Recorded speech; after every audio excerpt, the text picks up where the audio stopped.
Good morning, good afternoon, good evening to all of you. Welcome to my channel Mathematics Classes SKT. बहुत समय के बाद हम लोग फिर मिल रहे हैं। वीडियोस का काम थोड़ा बीच में बंद हो गया था, लेकिन कोई बात नहीं, अभी फिर स्टार्ट हो चुका है और आपके लिए अब अपकमिंग वीडियोस होते रहेंगे।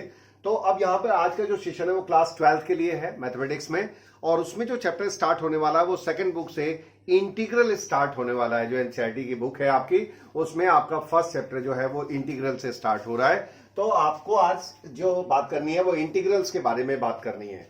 और इंटीग्रल्स में भी मैं पहले बात कर लूं कि इंटीग्रल के भी दो पार्ट है। जैसे जो आपको स्टडी करना है उसमें दो पार्ट है इंटीग्रल के, एक आपका इनडेफिनिट इंटीग्रल है और दूसरा आपका डेफिनिट इंटीग्रल है। इनडेफिनिट इंटीग्रल में थ्रू आउट इंटरवल हम उसको इंटीग्रेट करते हैं, और डेफिनिट में हम एक पर्टिकुलर वैल्यू फाइंड कर लेते हैं, हम एक इंटरवल में उसको इंटीग्रेट करते हैं और हम लोग को एक पर्टिकुलर वैल्यू मिल जाती है। तो यहां पर ये डिफरेंस होगा, लेकिन हम लोग उसके बारे में आगे भी बहुत सारी चर्चाएं करते रहेंगे। लेकिन यहां पर पहले समझते हैं कि इंटीग्रल क्या है, या इनडेफिनिट इंटीग्रल की डेफिनेशन को हम कैसे बता सकते हैं। क्योंकि आपने बहुत अच्छे से समझ लिया है डिफरेंशिएशन, और डिफरेंशिएशन में आपने बहुत सारे लेक्चर्स किए हैं और बहुत अच्छी तरह उसके एप्लीकेशंस भी आपने कर लिए हैं। तो मैं यहां पर आपको बताता हूं कि द इनवर्स प्रोसेस ऑफ, जैसे इसमें जब आप बोलोगे किसी को तो बोलोगे कि the inverse process of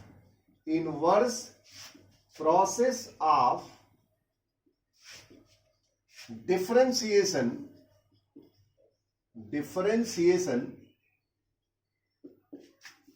is called integration, and integration is also known as antiderivative। आप डेरिवेटिव भी लिख सकते हैं, एंटी डिफरेंशिएशन भी लिख सकते हैं, एंटी डेरिवेटिव। ओके, तो यहां पर आगे the inverse process of differentiation is called integration, or called anti derivative. यानी एंटी डेरिवेटिव से ही आपको समझ में आने लगा होगा कि डिफरेंशिएशन का उल्टा है, यानी कि उसका रिवर्स प्रोसेस है। तो अब समझते हैं कि यहां पे इसको कैसे हम लोग, एंड द सिंबल ऑफ, यहां पे सिंबल भी लिख देते हैं, and the symbol of integration is trunk of elephant, like trunk of elephant, यानी कि जैसे हाथी का सूंड होता है ना, तो उस तरह से ही आपका इसका साइन होता है, that is called integration, sine of integration. तो अब ये है क्या, इनको जरा समझते हैं यहां पर। तो एक एग्जांपल के थ्रू समझते हैं पहले, और एक चीज और बताते चलिए कि यहां पे जो इंटीग्रल है आपका, जो मैं अभी बात कर रहा था थोड़ी देर पहले, कि इंटीग्रल को यहां पे दो तरह के इंटीग्रल्स आपको स्टडी करने हैं। पहला है कि integral that is indefinite integral. आपने यहां पर एक चीज और देखा होगा कि मैंने हेडिंग भी डाला है इनडेफिनिट इंटीग्रल। तो इनडेफिनिट का मतलब ही है कि हम पहले जो स्टडी करने वाले हैं वो इनडेफिनिट के बारे में ही स्टडी करने वाले हैं, और दूसरा होता है डेफिनिट इंटीग्रल। ठीक है, तो यहां पर अब क्या है, इनके बारे में और डिटेल में भी हम लोग बातें करेंगे। इनडेफिनिट का मतलब है कि जैसे हम किसी फंक्शन को लिया और उस फंक्शन को हम लोगों ने सीधे इंटीग्रेट कर दिया थ्रू आउट फंक्शन, उसमें कोई लिमिट बाउंड्री नहीं है, कोई उसका, तो जो जनरल सोल्यूशन उसका आएगा, इसीलिए उसको इनडेफिनिट इंटीग्रल कहा जाता है। और जब वही फंक्शन को हम पर्टिकुलर इंटरवल में जाकर के जो उसके डोमेन में लाई करता है और उसको इंटीग्रेट करते हैं, तो उसी को हम लोग डेफिनिट इंटीग्रल कहते हैं। तो जब आएगा तो हम उसके बारे में बात करेंगे यहां पर, और पहले आप समझते हैं एक एग्जांपल के थ्रू।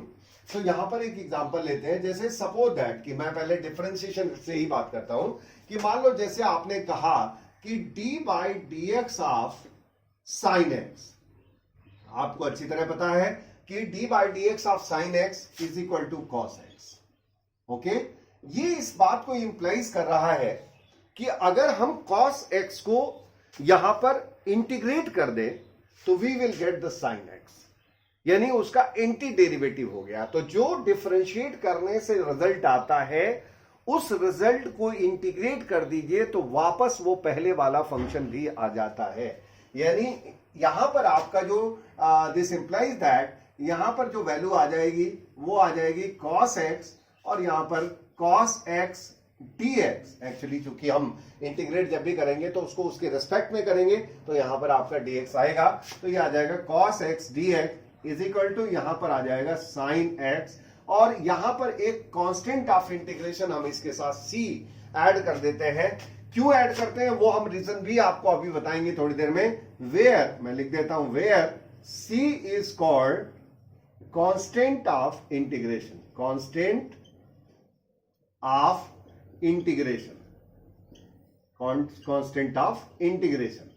ये आपकी समझ में आ गया होगा यहां पर, और मैं इसे इरेज कर देता हूं क्योंकि इसकी आवश्यकता नहीं है यहां पर। अब यहां पर आपका जो है ये वैल्यू आ चुकी है, यानी कि आपने एक चीज समझा कि d by D x of sine x is equal to cos x, और अगर हम cos x को इंटीग्रेट कर रहे हैं यानी द साइन ऑफ दिस, आप जानेगा ये साइन है और ये cos x फंक्शन है, और dx से रिस्पेक्ट में अगर आप उसको इंटीग्रेट कर रहे हैं तो you will get this sin x plus constant of integration. मैं उसका भी रीजन आपको देने वाला हूं। जैसे सपोज दैट कि अब यहां पर आपको d बाई डी एक्स, आप एक पहला एग्जाम्पल हो गया, ये सेकेंड एग्जाम्पल एक बार और समझते हैं। यहां पर अगर x क्यूब बाई 3 है सपोज दैट, ओके, तो x क्यूब बाई 3 को हम डिफरेंशिएट करने वाले हैं। तो जब डिफरेंशिएट करेंगे तो you will get here 3x square by 3 that is x square.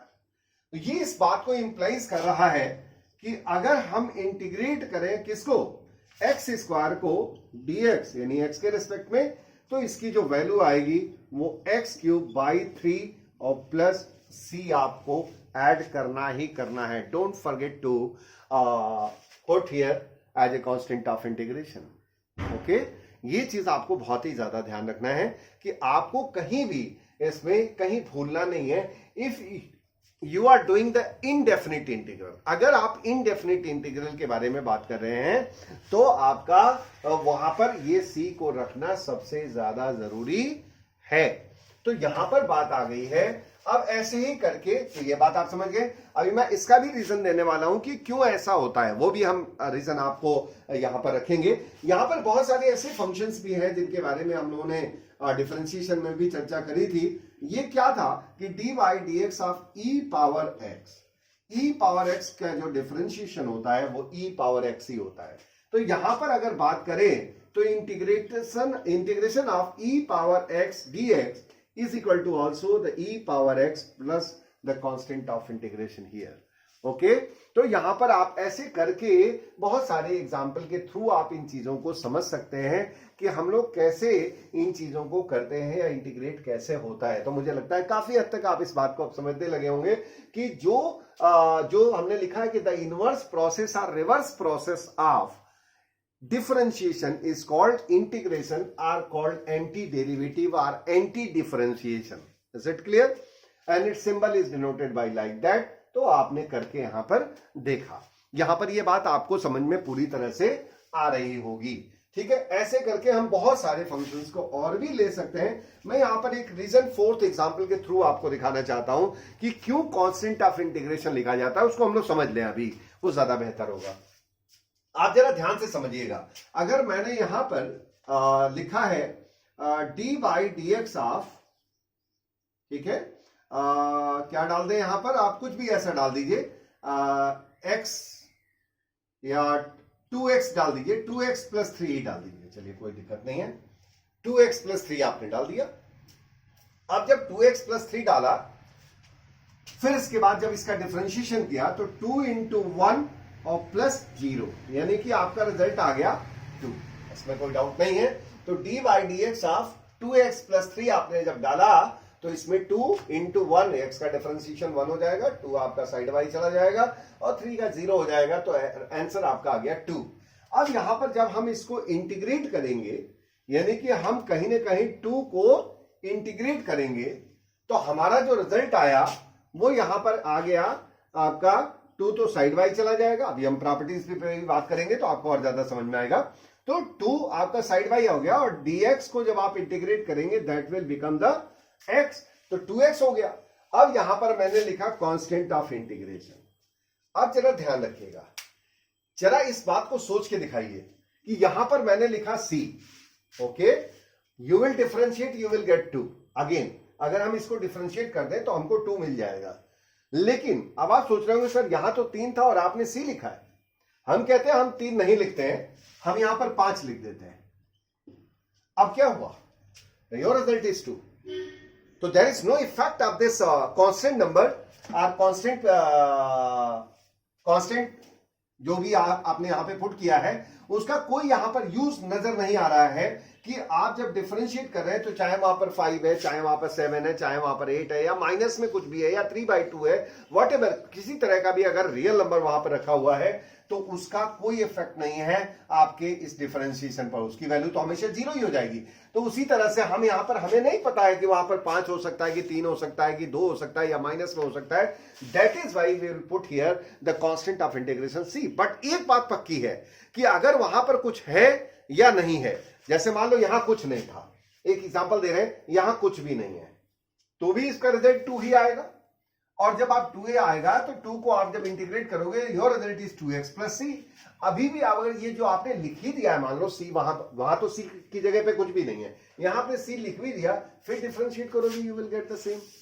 तो इसका मतलब क्या हुआ कि हमको नहीं पता होता है, जैसे जो कांस्टेंट फंक्शंस आ जाते हैं प्लस में या माइनस में, तो उनकी वैल्यू डिफरेंशिएशन में 0 होती है, और उस 0 होने के नाते हमें नहीं पता है कि वहां पर कौन सा नंबर रहा होगा।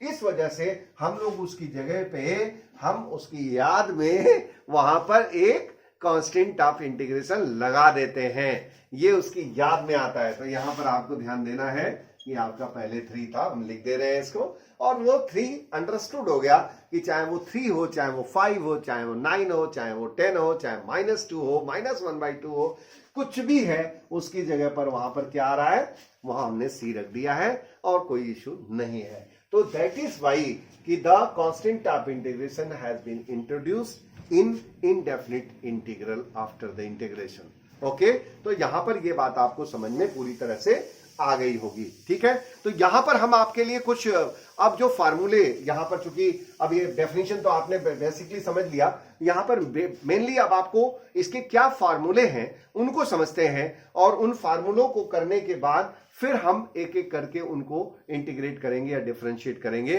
तो हम लोग यहां पर अब फार्मूलों को लिखेंगे, और इसको आप तब तक आप नोट कर लें। तो यहां पर कुछ डेरिवेटिव्स मैंने लिख दिए हैं आपके लिए, और आप इसे देख सकते हैं बहुत आराम से। और यहां पे जितने डेरिवेटिव्स के आपने मेन फार्मूले पढ़े थे, वो सारे फार्मूले आपके सामने आ चुके हैं। मैंने सिर्फ डेरिवेटिव लिखा है ताकि आपका टाइम कम लॉस हो, और इसलिए मैंने उसे लिखने के बाद अब जो इंटीग्रेशन मुझे लिखना है वो मैं यहां आपके सामने लिखूंगा, ताकि आपको बिल्कुल क्लियर होता जाए कि इसका मतलब क्या निकलता है। ठीक है, तो आपने यहां फर्स्ट वाले में लिखा है कि d/dx of x power n plus 1 upon n plus 1 की वैल्यू कितनी आ रही है, x पावर n आ रही है। तो ये इस बात को इंप्लाइज कर रहा है कि अगर integration of x power n dx को किया जाए तो इसका जो रिजल्ट आने वाला है वो x power n plus 1 upon n plus 1 plus c होगा, और इसमें एक कंडीशन होगी कि n की वैल्यू कभी भी -1 नहीं होनी चाहिए, क्योंकि अगर n की वैल्यू को -1 ले लेंगे और उस पर यह फार्मूला अप्लाइड कर देंगे तो यह अनडिफाइंड हो जाएगा। इसकी वजह से आप कभी n की वैल्यू को -1 नहीं ले सकते। सिमिलरली हम लोग यहां पर भी काम कर सकते हैं इंटीग्रेशन, जैसे sin x का इंटीग्रेशन डिफरेंशिएशन cos x है, तो इसका मतलब हम cos x को अगर इंटीग्रेट करेंगे तो यहां पर हमें sin x मिल जाएगा और प्लस कांस्टेंट ऑफ इंटीग्रेशन मिल जाएगा। सिमिलरली हम लोग यहां पर देखिए, पहले ही हमने माइनस यहां पर लिख दिया है, अगर cos x को हम डिफरेंशिएट कर दें तो माइनस sin x आता है, तो हम जब इंटीग्रेशन लिखते हैं तो यहां पे माइनस sin x लिखते हैं। तो फिर दिक्कत आपको ये होती कि कोई जरूरी तो नहीं कि हमेशा माइनस उसमें आएगा ही आएगा, इस वजह से हमने इस फॉर्म में लिखा है इसको। तो यहां पर integration of this sin x, क्योंकि मान लीजिए sin x का इंटीग्रेशन आप कर रहे हैं, तो ऐसे केस में directly you can write here the minus cos x और प्लस c, ये आपका आंसर आ जाएगा। यहां पर सिमिलरली यहां पर आप और भी आगे बढ़ सकते हैं, sec square x dx is equal to यहां पर 10x हो जाएगा। यानी जिसका डिफरेंशिएशन आप डायरेक्टली जानते हैं उसका इंटीग्रेशन भी आप बहुत आराम से फाइंड कर सकते हैं उसके कन्वर्स में। यहां पर आपका आ जाएगा integration of this cosec square x dx is equal to minus cot x plus c implies that यहां पर आ जाएगा आपका sec x tan x dx is equal to यहां पर आ जाएगा आपका sec x और plus c implies that next में फिर आप कोसेक x कॉट x तो cosec x cot x dx is equal to minus cosec x और प्लस c इंप्लाई दैट। अब हम लोग चले आते हैं इनवर्स के लिए। इनवर्स के लिए भी हमने यहां पर लिख दिया है क्योंकि आप इनवर्स ट्रिग्नोमेट्रिक फंक्शन ऑलरेडी आप स्टडी कर चुके हैं, तो हम लोग उसके बिहाफ पर भी उसका इंटीग्रेशन यहीं पर समझ लेते हैं। ठीक है, तो d by D x of आपका आ जाएगा d by D x of sine inverse x की वैल्यू जो है वो कितनी है 1 upon under root 1 minus x square. तो यहां पर आ जाएगा 1 upon under root 1 minus x square D x is equal to sine inverse x और प्लस सी। यहां पर आ जाएगा integration of 1 upon under root 1 minus x square D x is equal to minus cos inverse X plus C. यहां पर हम बताते चले आपको कि यहां पर आपको थोड़ा कंफ्यूजन लग सकता है कि सर दोनों को आपने एक ही फंक्शन को डिफरेंशिएट किया है और आप एक जगह साइन इनवर्स एक्स लिख रहे हैं और एक जगह माइनस कॉस इनवर्स एक्स लिख रहे हैं। तो डेफिनेटली ये सही है क्योंकि जब हम लोग कॉस इनवर्स एक्स को डिफरेंशिएट करते हैं तो वो माइनस में आता है, वो माइनस मैंने यहां से गायब कर रखा है। तो आपको ध्यान ये रखना है कि अगर आपको कॉस के फॉर्म में लिखना है तो माइनस कॉस इनवर्स एक्स होगा और अगर वही चीज साइन के फॉर्म में लिखना है तो साइन इनवर्स एक्स होगा। तो डिफरेंशिएशन तो सॉरी इंटीग्रेशन तो सेम फंक्शन का हो रहा है, लेकिन देखिए ये वैल्यूज अगर आप साइन में लिखेंगे तो पॉजिटिव साइन इनवर्स एक्स आएगा और कॉस में लिखेंगे तो नेगेटिव कॉस इनवर्स एक्स आएगा। तो ये आप बहुत ही ध्यान रखिएगा, इसमें कोई कंफ्यूजन नहीं होना चाहिए, इसीलिए मैं इन चीजों को यहां पर लिख रहा हूं आपके लिए। तो यहां पर आ जाएगा dx upon 1 plus x square, ये आपका आ जाएगा tan इनवर्स x और प्लस c। तो यहां पर आपका ये वैल्यू भी आ गई। सिमिलरली हम लोग इधर भी कर लेते हैं, तो भी देख लेते हैं यहां। तो इंप्लाइज दैट अब जैसे मान लीजिए आपने कॉट है, देखिए यहां पर जो आया है वही फंक्शन यहां भी है, लेकिन अगर वही कॉट में लिखेंगे तो माइनस कॉट इनवर्स एक्स हो जाएगा। तो that is the dx upon 1 plus x square is equal to minus cot inverse x और प्लस सी। आपका वो तो आना ही आना है, प्लस सी तो आना ही आना है। तो d by D x of sec inverse x equal to this much. तो इसका मतलब ये हुआ कि dx upon x under root x square minus 1 और यहां पर आ जाएगा is equal to sec inverse x और प्लस सी। यहां पर आ जाएगा dx अपॉन, अगर वही चीज आप कर रहे हैं तो देखिए सेक में लिखा आपने तो सेक इनवर्स एक्स हो गया, वही फंक्शन सेम करेंगे, लेकिन अगर कोसेक में आपको लिखना है तो नेगेटिव हो जाएगा। तो ये आ जाएगा x square minus 1 is equal to minus cosec inverse x और प्लस सी। यहां पर आपको ये अभी हमने एग्जांपल पहले ही दिया है कि अगर आप e पावर x को इंटीग्रेट भी करोगे तो you will gate e power x and constant of integration यहां पर आ जाएगा 1 अपॉन x dx। मैं यहां पर एक एप्लीकेशन आपको समझा दूं कि जहां पर आपने लिखा है 1 by x dx, 1 by x dx, अगर आप यहां पर मान लीजिए जैसे x पावर n को आप कर रहे हैं, तो अगर आपने कहा था x की वैल्यू n की वैल्यू -1 नहीं होनी चाहिए, तो n की वैल्यू अगर -1 नहीं होनी चाहिए यानी कि -1 हो गई तो वो इस फॉर्म में आ जाएगी। यदि आपको वहां पर -1 मान करके वो वाला फार्मूला नहीं लगाना है, आपको क्या लगाना है 1 अपॉन एक्स कर देना है उसको, और 1 अपॉन एक्स की जो वैल्यू होती है वो आपको अच्छी तरह पता है, यहां पे इंटीग्रेशन के केस में वो लॉग ऑफ मॉड एक्स। और मॉड एक्स इसलिए लिखा जाता है, मैं फिर एक बार याद दिला देना चाह रहा हूं कि लॉग जो है वो हमेशा पॉजिटिव नंबर्स के लिए होता है, उसका जो डोमेन है वो पॉजिटिव रियल नंबर्स के लिए होता है। That is why the log of mod x plus C. And the last one is the d by D x of this is a power x upon log A on base e. Base e जैसे कई जगह books में नहीं लिखा रहता है, लेकिन वो अंडरस्टूड होता है कि अगर आपने सिर्फ लॉग ए लिखा है तो इसका मतलब वो अंडरस्टूड है कि वो नेचुरल बेस पे ही होगा। तो मैंने यहां फिलहाल तो लिख दिया है, तो ये हो जाएगा A power X D x is equal to A power X और log A on base E और प्लस सी। तो मुझे लगता है कि इन फार्मूलों को आप बहुत अच्छी तरह नोट कर रहे होंगे और आपने नोट कर भी लिया होगा। तो आप इसे बहुत अच्छी तरह नोट कर लें और मैं आपको इसके आगे इसकी प्रॉपर्टीज पे बात करता हूं और इसकी प्रॉपर्टीज पे बात करेंगे, क्योंकि यहां इसको आगे कुछ भी समझने में इसमें कोई टेक्निकल इशू नहीं है। अब आपको ये लेकिन आपको याद होना चाहिए। मैथमेटिक्स में बोलते हैं कि आपको याद करने की जरूरत नहीं है, लेकिन कहीं कहीं आपको याद भी करना है। अरे भाई, चीजें आपको कितनी भी आती हो तो उन चीजों को रिमेंबर तो रखना ही पड़ेगा कि हमारा ऑपरेशन क्या है। तो ये बात आपको समझ में आ गई होगी और मुझे लगता है कि अब मैं इसको इरेज कर सकता हूं और आप बहुत अच्छी तरह से नोट कर चुके होंगे। तो हम यहां एक एक करके ऐसे इसको डिलीट कर दे रहे हैं और फिर इसके बाद से हम इस पे आते हैं, इसकी properties of indefinite integral.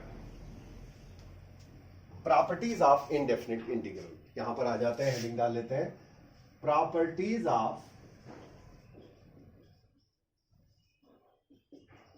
indefinite integral.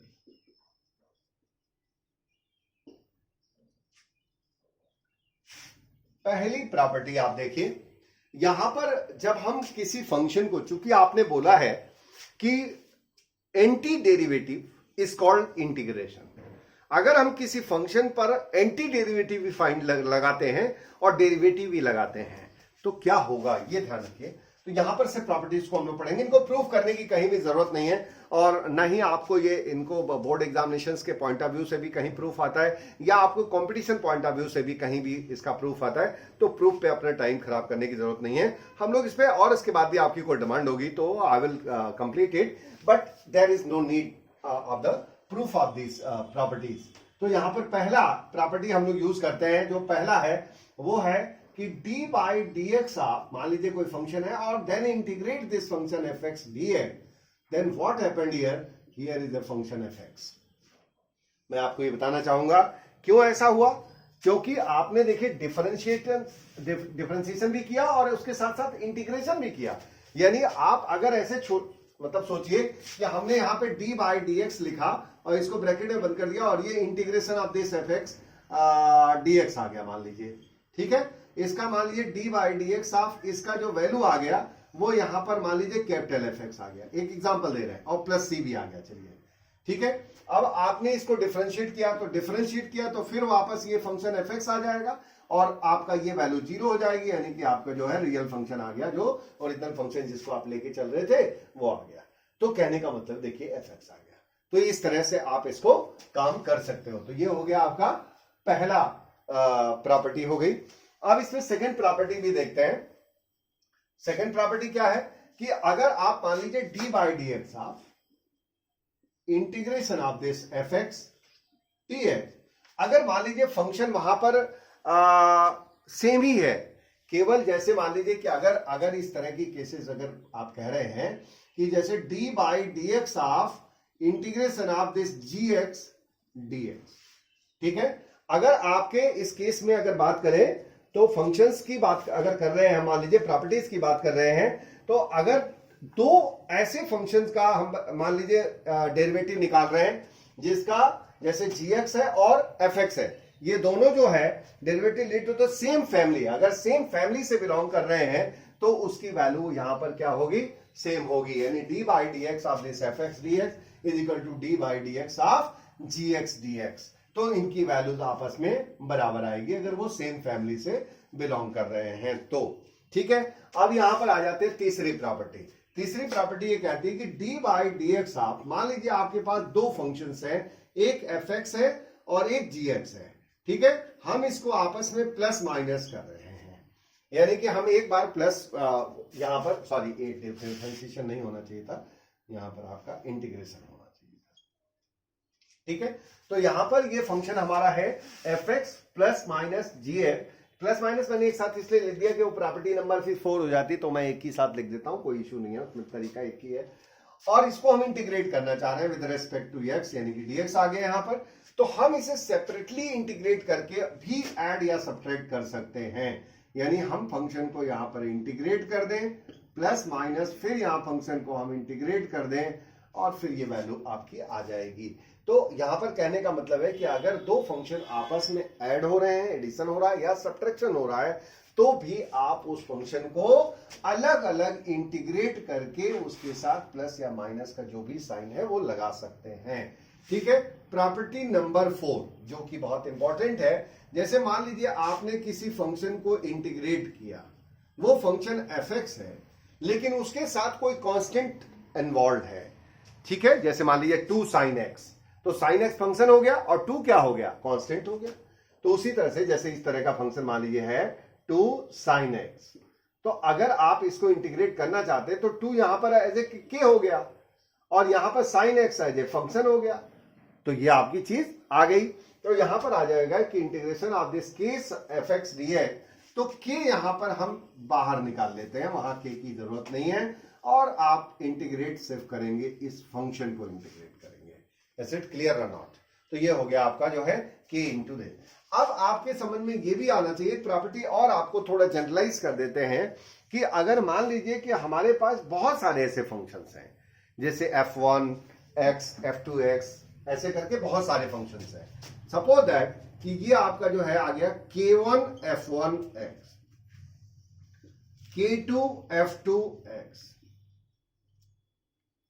k3 f3x plus dot dot dot plus kn fnx और dx। ओके, मान लीजिए हमें इसे इंटीग्रेट करना है। अब आप कह रहे होंगे बहुत सारा लंबा हो गया। नो प्रॉब्लम, इसमें कोई ऐसा नहीं है, बहुत लंबा कुछ नहीं हुआ। फंक्शंस बहुत सारे हैं जो आपस में ऐड हो रहे हैं या सब्ट्रैक्ट हो रहे होंगे, यही होगा। लेकिन इसमें हम दो प्रॉपर्टीज का इन्वॉल्व करने वाले हैं। पहला कि हम जो फर्स्ट ये सेकंड में हम लोगों ने, थर्ड में हम लोगों ने पढ़ा है प्लस माइनस होता है तो अलग अलग हो जाता है, और फिर यहाँ पर फोर्थ वाला भी यूज करेंगे, तो थर्ड और फोर्थ का भी यूज यहाँ पे करने वाले हैं। तो यही चीज आपकी क्या आ जाएगी, अब इस केस में आ जाएगा k1 और यहां हो जाएगा f1x dx प्लस k2, फिर हो जाएगा f2, यहां पर आप लिख लीजिए f2x dx प्लस k3 और f3x dx plus dot dot dot plus lastly क्या आ जाएगा, जब आप इसे करेंगे तो kn कांस्टेंट है वो तो बाहर चला जाएगा, और इंटीग्रेशन ऑफ दिस fnx और dx। तो इस तरह से आप इन प्रॉपर्टीज पे भी काम कर सकते हैं। तो मुझे नहीं लगता कि इस प्रॉपर्टीज में कहीं कोई आपको दिक्कत आई होगी और आप इसको नहीं समझ पा रहे होंगे। बिल्कुल बहुत इजी है, मैं एक बार और रिव्यू कर देता हूं आपके लिए।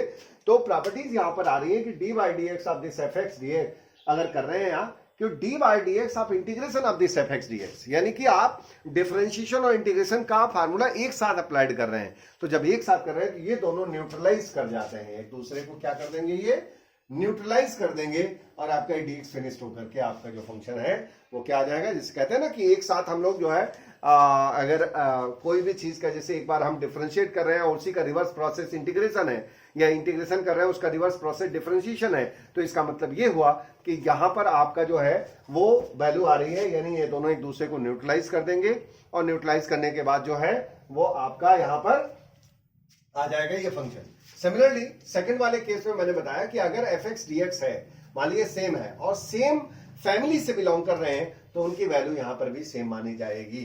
तो यहां पर आ गया।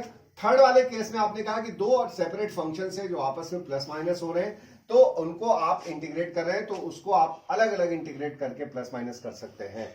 यहां पर आपका फोर्थ प्रॉपर्टी है कि k into f x D x, यानी कि ये कांस्टेंट है, तो constant can be taken out and we will integrate the function and you will get your answer. Okay, now fifth property is that there are the several functions and they are multiplied with the some constants and they are adding with each other. So we will apply the property number 3 and property number 4 in property number 5, that is the k1, that is integration of this f1x dx, k2 integration of this f2 x dx, k3 f3x dx and so on is similarly हम लोग करते हुए चले जाएंगे। तो यहां पर ये आपका जो है वो सिस्टम आ चुका है, और मुझे लगता है कि आप इंडेफिनिट इंटीग्रल के बारे में पूरी तरह से अब आप समझ चुके हैं। अब यहां पर मेथड्स की बात करते हैं हम, यहां पे हम इसे मिटा देते हैं अब, और हम यहां पर मेथड्स की बात करते हैं कि कम टू द टॉपिक कि कैसे हम इंटीग्रेट करेंगे यहां पर। ठीक है, तो हम यहां पर इसे भी खत्म कर देते हैं, इसकी भी अब आवश्यकता नहीं है। तो यहां पर अब हम लोग आ जाते हैं कि कौन कौन से तरीके से हम यहां पर इंटीग्रेशन कर सकते हैं। तो यहां पर एक मेथड आता है जिसका नाम है मेथड ऑफ इंस्पेक्शन। आप सोच रहे होंगे कि ये कोई बड़ा ही मेथड नहीं है। Method of inspection, method of inspection.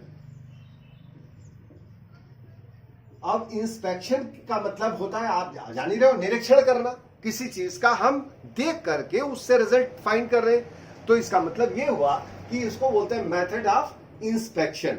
अब जैसे एग्जांपल देता हूं मैं आपको कि जैसे आपने कहा यहां पर ध्यान दीजिएगा कि d by D x of, suppose that, और आप अच्छी तरह इस तरह की चीजों को कर भी चुके हैं, साइन 2x को मान लीजिए आप यहां पर कर रहे हैं। तो जब साइन 2x को आप यहां पे करेंगे, बहुत ध्यान समझिएगा, बहुत ही इंटरेस्टिंग है। तो यहां पर D by D x of sign 2x, आपको अच्छी तरह पता है कि हम यहां पर कॉस 2x इसका कर देते हैं पहले, और फिर 2x को एक बार और डिफरेंशिएट करते हैं और यहां से रिजल्ट आ जाता है 2 cos 2x। इसमें कोई डाउट नहीं। अब मान लीजिए कि आपके सामने, अब इसी बात को इंप्लाइज मैं कर रहा हूं इन दोनों से, ध्यान समझिएगा कि मैं यहां इंटीग्रेशन तो कर रहा हूं लेकिन 2 cos 2x का नहीं कर रहा हूं, क्योंकि कोई जरूरी नहीं कि cos 2x आएगा तो उसके साथ 2 लगा ही होगा। कोई जरूरी नहीं हो, 3 भी लगा हो सकता है, नहीं भी लगा हो सकता है, 5 लगा हो सकता है, एनी अदर नंबर हो सकते हैं या नहीं हो सकते हैं। तो integration of this cos 2x अगर हम मान लीजिए यहां पे इंटीग्रेट कर रहे हैं, बहुत ध्यान से समझिए, ऐसा लगेगा आपको कि बहुत टफ टाइप का है, लेकिन ऐसा कुछ भी टफ नहीं है। ठीक, तो यहां बस इतना ही मेरे समझाने का मतलब है कि यहां जो आपका कांस्टेंट आया, वो कांस्टेंट क्या आया, जब आपने डिफरेंशिएट किया तो ये कांस्टेंट कहां आया, ये आया 2 मल्टीप्लाई में, मतलब मल्टीप्लीकेशन में आया। अब जरा एक बात को समझिएगा, यहां पर D by D x of, अगर मैं यहां साइन 2x को बाई 2 को इंटीग्रेट करूं, सॉरी डिफरेंशिएट करूं, तो यहां पर क्या आ जाएगा 2, ओके, 2 और cos 2x, और फिर 2x को आप करेंगे तो 2 आ ही जाएगा, और ये बाई 2 है ये पहले से ही, तो ये आपका 2 और 2 कैंसिल होकर के क्या आ जाएगा cos 2x। अब इसी को हम यहां इंटीग्रेट कर रहे हैं, यानी cos 2x dx को जब इंटीग्रेट करेंगे तो यहां पर रिजल्ट क्या आने वाला है, साइन 2x और अपॉन 2 और plus c। Method of inspection क्या कहता है कि मेथड ऑफ इंस्पेक्शन ये कहता है कि जो चीज यहां इनटू में आ रही थी, वही चीज अगर वो वहां नहीं है तो कहां चली जाएगी, उसके डिवाइड बाई में चली जाएगी। यानी यही चीज मैं यहां रख देता तो साइन 2x आ जाता, तो कोई प्रॉब्लम नहीं थी। अगर इसको हम इंटीग्रेट करते तो ये आ जाता, लेकिन ये इंटीग्रेट हम इसको कर रहे हैं तो ये कहां चला जाएगा, यही चीज यहां चला आएगा। तो देखिए साइन 2x बाई 2 और उसकी वैल्यू आ गई cos 2x। जब cos 2x को हमने इंटीग्रेट किया तो you will get here sine 2x upon 2 और प्लस कांस्टेंट ऑफ इंटीग्रेशन तो आपका रहेगा ही रहे। Don't forget to put this constant of integration. तो यहां पर ये बात भी आपको पूरी तरह से समझ में आ गई होगी। ऐसे ही करके हम बहुत सारी जगह पे काम कर सकते हैं। जैसे मान लीजिए कि d by D x of, एक और एग्जांपल लेते हैं, जैसे d by D x of x square by 2, no problem. तो इसका आपका जो है 2x बाई 2 करके x आ जाएगा। यानी हम यहां पर अगर x को इंटीग्रेट करेंगे तो फार्मूले के हिसाब से भी करेंगे तो भी हो जाएगा x power 1 plus 1 upon 1 plus 1, पहला फार्मूला लगाइए, और प्लस c तो हो जाएगा x स्क्वायर बाई 2।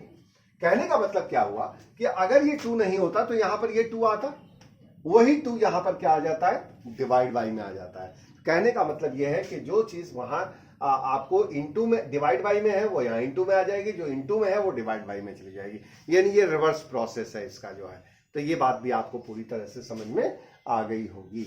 तो इस तरह से आप इसको बोल सकते हैं मेथड्स ऑफ इंटीग्रेशन। ठीक है, अब यहां पर हम लोग आ जाते हैं कि जो हम लोगों को अपने कोर्स में पढ़ना है इस साल के लिए, वो आपका जो है यहाँ पर मेथड्स पे हम पहले बात को बता दे रहे हैं, लेकिन इसकी चर्चा हम लोग नेक्स्ट लेक्चर में करेंगे। तो यहां पर मेथड्स के बारे में बात करें, methods of integration, methods of integration. ठीक है, मेथड्स ऑफ इंटीग्रेशन, इसमें आपके जो है 3 मेथड्स मेनली पढ़ने हैं। बाकी जो टाइप्स होंगे उसके अंदर मैं टाइप्स की बात करूंगा। ठीक है, तो टाइप्स की बात मैं नहीं कर रहा हूं, अभी कौन कौन से मेनली जो मेथड्स हैं वो पढ़ने हैं। तो उसको integration by substitution, integration by substitution, okay, integration by substitution. दूसरा इंटीग्रेशन बाय यूजिंग, इंटीग्रेशन जैसे आप नोट कर लेंगे, integration by using partial fractions. जैसे आपको पार्शियल फ्रैक्शन एक मेथड होता है, उस मेथड को आपको पहले पढ़ना है और उसका यूज करते हुए आपको इंटीग्रेशन करना है। और तीसरा जो है इंटीग्रेशन बाय पार्ट्स, तो इंटीग्रेशन बाय पार्ट्स की बात कर लेते हैं, ठीक है। तो यहां पर बाय पार्ट्स का मतलब होता है कि आपने प्रॉपर्टी में 5 ही प्रॉपर्टी पढ़ी है अभी, जैसे मैं इंटीग्रेशन की प्रॉपर्टीज के बारे में बात कर रहा था, तो वहां पर आपको यह देखना है कि जो इंटीग्रेशन के और भी बहुत सारे प्रॉपर्टीज हैं। जैसे उसमें जब दो फंक्शन का प्रोडक्ट होगा तो उसको हम लोग यहां पे, जैसे वहां पे प्रोडक्ट रूल ऑफ डिफरेंशिएशन था, वैसे ही प्रोडक्ट रूल ऑफ इंटीग्रेशन भी आता है। तो product rule of integration can be solved with the method which is known as the integration by parts. तो उसको हम लोग इंटीग्रेशन बाय पार्ट्स बोलते हैं। तो कहने का मतलब ये है कि यहां पर ये आपके 3 मेथड्स हैं। मैं यहां पे चर्चा नहीं करूंगा, मैं यहीं पर क्लोज करूंगा क्योंकि वीडियो बहुत लंबा हो जाएगा। तो यहां पर हम इसे क्लोज कर रहे हैं। आपको जो नेक्स्ट वीडियो होगा वो आपको इसी मेथड से स्टार्ट होगा और इसी मेथड्स में आपको इंटीग्रेशन बाय सब्स्टिट्यूशन से मैं स्टार्ट करूंगा। एक चीज मैं जरूर कहना चाहूंगा कि आप सारे लोग इंटीग्रेशन यानी कि सेकंड बुक आपकी स्टार्ट हो चुकी है एनसीईआरटी के हिसाब से, और आप इस पे बहुत ही ज्यादा ध्यान देंगे। और जिन लोगों ने अब तक भी डिफरेंशिएशन को नहीं पढ़ा है वो जाकर के डिफरेंशिएशन को पढ़ेंगे, उसको भी, उन लेक्चर्स को भी देख लेंगे। मैं उसका लिंक आपको भेज दूंगा। लेकिन यहां पर जो इंटीग्रेशन स्टार्ट हुआ है इस पे आप पे अटेंशन करेंगे ताकि आपका आगे का सब कुछ जो है वो बहुत अच्छे से समझ में आए। एक बार जिन लोगों ने भी चैनल को सब्सक्राइब नहीं किया है वो इसे जरूर सब्सक्राइब कर देंगे ताकि आपको अपकमिंग वीडियोस आते रहेंगे। Thank you.